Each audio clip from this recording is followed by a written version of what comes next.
Hello everyone, তোমরা সবাই কেমন আছো?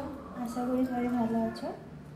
আজকে আমি একটা রেসিপি তোমাদের সাথে শেয়ার করতে চাইছি। সেটা হচ্ছে পুঁই শাক দিয়ে, কুমড়ো দিয়ে, ঝিঙে দিয়ে চচ্চড়ি। আমাদের গ্রামে এই রান্নাটা মানে ভালোই সবাই খায়, মানে খুব ভালো। গরম ভাতে বেশ শুকনো শুকনো করে পরিবেশন করা হয়। প্রথমে এরকম একটা আমরা বাটি নিলাম, সেটাকে ভালো করে পাতাগুলো দেখে বেছে নিলাম, দিয়ে তারপরে নরম ডাঁটি হলে এই যে আঁশগুলো প্রথমে ছাড়িয়ে নিতে হবে। দিয়ে ছাড়িয়ে নেওয়ার পর তাকে মাঝখান থেকে দু ভাগ করে দিয়ে নিতে হবে। তারপরে যদি দেখুন যে মোটা ডাঁটি, তাহলে না খেতে চাইলে সেটা কেউ না দিতেই পারে, কিন্তু এটা খেতে খুব ভালো লাগে সেদ্ধ হয়ে যাওয়ার পর।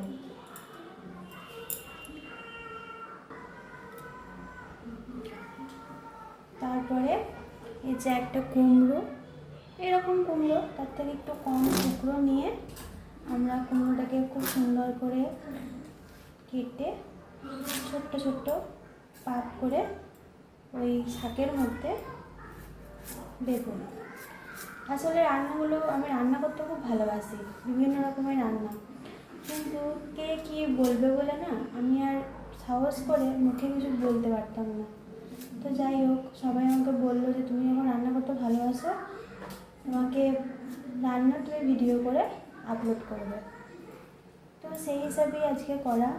এর আগেও আমি দু একটা দিয়েছি, কিন্তু মুখে বলার মতো সাহস পাইনি। যাই হোক, বিভিন্ন জনেরা দেখে বিভিন্ন মন্তব্য করবে, কিন্তু আমার উদ্দেশ্য আপনাদেরকে আমার বিভিন্ন রকমের রান্না শেয়ার করা।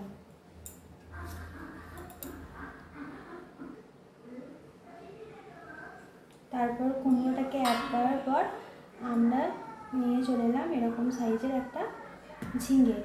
ঝিঙে দিলে, আলু দিলে, বড়ি দিলে এই তরকারির টেস্টটা একটু অন্যরকমই হয়ে যায়। আলু পোস্তর আলু যেরকম আমরা চৌকো করে কাটি, সেরকমভাবেই আমরা ঝিঙেটাকে কেটে নেব। এই যে ঠিক এরকম করে দিয়ে দিলাম। আলুগুলো ঠিক এরকমভাবে কেটে নিলাম। সমস্ত সবজিগুলোকে একসাথে নিয়ে ভালো করে ধুয়ে জলটাকে ফেলে আবার একবার ধুয়ে নিতে হবে। তেলের মধ্যে তেলটা গরম হওয়ার পর 5 ফোড়ন দিলাম, তারপরে তার মধ্যে বড়িগুলো দিয়ে একটু ভেজে নিই। একটু বড়িগুলো ভালো করে ভেজে নিয়ে এরপরে সবজিগুলো দেবো। খুব বেশি ভাজবো না বড়িটা, তাহলে বড়িটার টেস্ট একটু অন্যরকম হয়। মাঝে মাঝে ভাজলাম।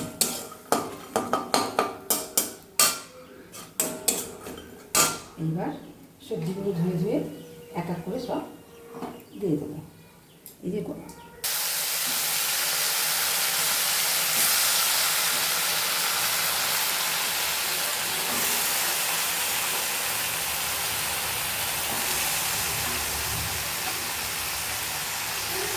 সবজি অ্যাড করে দেওয়া হলো। মা করছে রান্নাটা। এটা আমরা কষবার সময়তেই দিয়ে দিলাম। তারপর একটু টেস্ট করে দেখতে হবে নুনটা ঠিক আছে নাকি, তখন ধরে দেবো, ধরে দেবো কাঁচা লঙ্কা চেরা। সবজিগুলো নরম করার জন্য আমি ঢাকা দিলাম। কোনো জল কিন্তু আমি অ্যাপ্লাই করিনি, শুধুমাত্র সবজিটাকে ছেড়েছি, নাড়াচাড়া করে ঢাকা দিলাম। মাঝখানে ঢাকাটা একটুখানি খুলে দিয়ে দেখা হলো তরকারিটা দেখুন কত জল বেরিয়েছে। এটা কিন্তু মা শুধু কষার উপর দিয়ে জলটা বের করলো, এখানে কিন্তু কোনো জল মিক্সড করেনি। আবার ঢাকা দেওয়া হলো, একটু সিমে করা হলো দিয়ে 5-7 মিনিট পর ঢাকাটা খুললাম, দেখছি হ্যাঁ মোটামুটি সব কিছু সেদ্ধ ভালোভাবেই হয়ে গেছে। এবার আমি একটু মিষ্টি দেবো, একটু চিনি ব্যবহার করলাম। এবার চিনিটা টেস্ট অনুযায়ী যে যেমন মিষ্টি পছন্দ করে তেমনিভাবেই দেবে। এবার একটু নাড়াচাড়া করবো।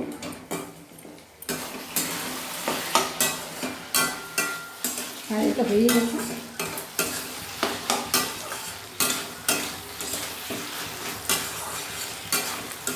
এটা আবার কমপ্লিট হয়ে যাবে।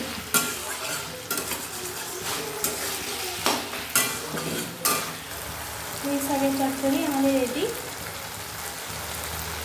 আপনারাও এরকমভাবে দেখে নিয়ে করে নেবেন, দিয়ে আমায় কমেন্টে জানাবেন কেমন খেতে হলো। Bye bye.